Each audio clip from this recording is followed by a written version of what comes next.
मैंने अच्छे share select करना कब और कैसे सीखा। वैसे तो 2003-4 से मैं शेयर मार्केट में हूँ, लेकिन 2017 में एक ऐसी घटना हुई जिससे मैंने अच्छे शेयर सेलेक्ट करना सीख लिया।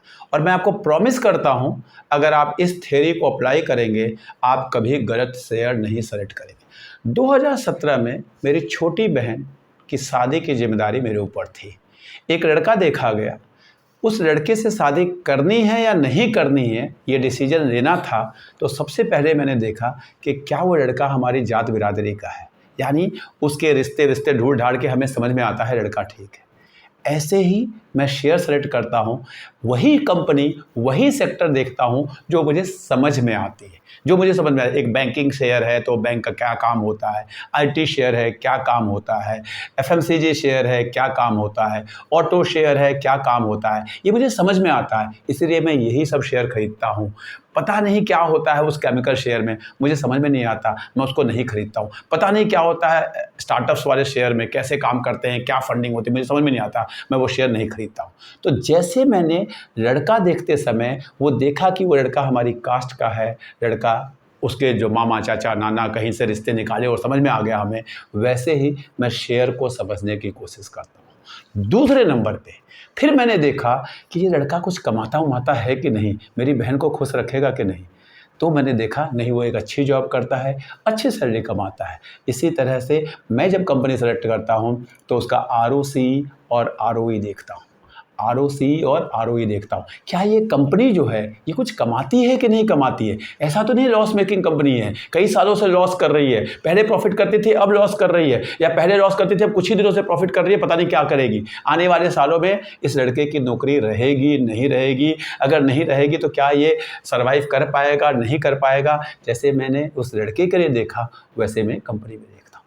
तीसरे नंबर पे फिर मैं अपने एक मित्र के साथ उसके घर गया, मैंने देखा मम्मी कौन है, पापा कौन है, कहाँ रहते हैं, घर कैसा है, पड़ोसी कैसे हैं, ये थोड़ा जानने की कोशिश की। ऐसा ही मैं कंपनी के लिए करता हूँ।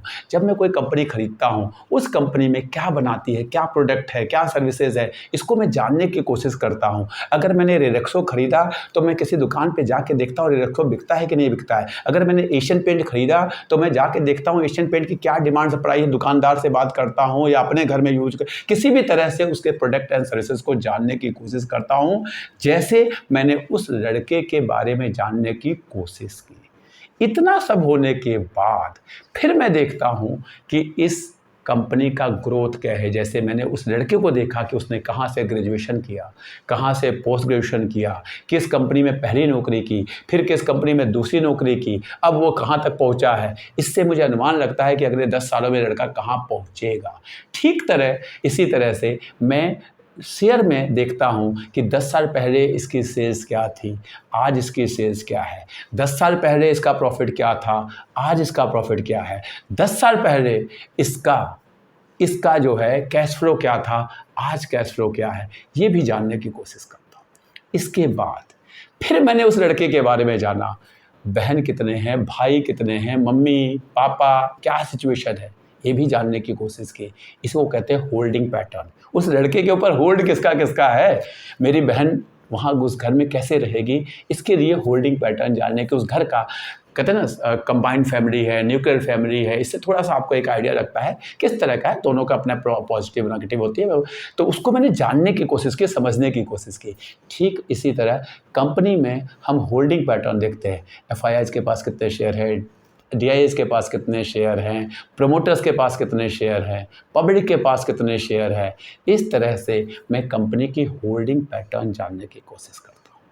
जब ये सब चीज़ें समझ में आ जाती है ना, तब वो कंपनी मेरे वॉच लिस्ट में, तब वो लड़का मेरे वॉच लिस्ट, हाँ ये लड़का ठीक लग रहा है। अभी ये लड़का सेलेक्ट नहीं हुआ है, सेलेक्ट होने का अलग सिचुएशन होगी।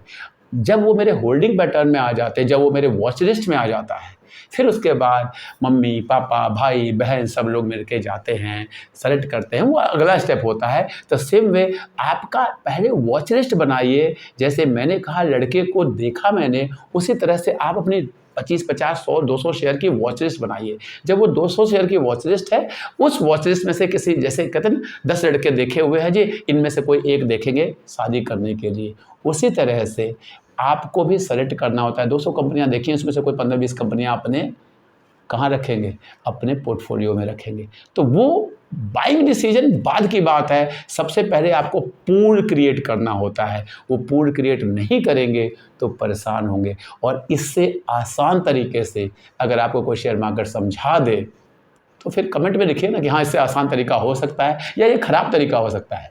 वीडियो अच्छी लगे तो लाइक करिए, दोस्तों के साथ शेयर करिए, सब्सक्राइब करिए और हमारे साथ सीखिए। धन्यवाद।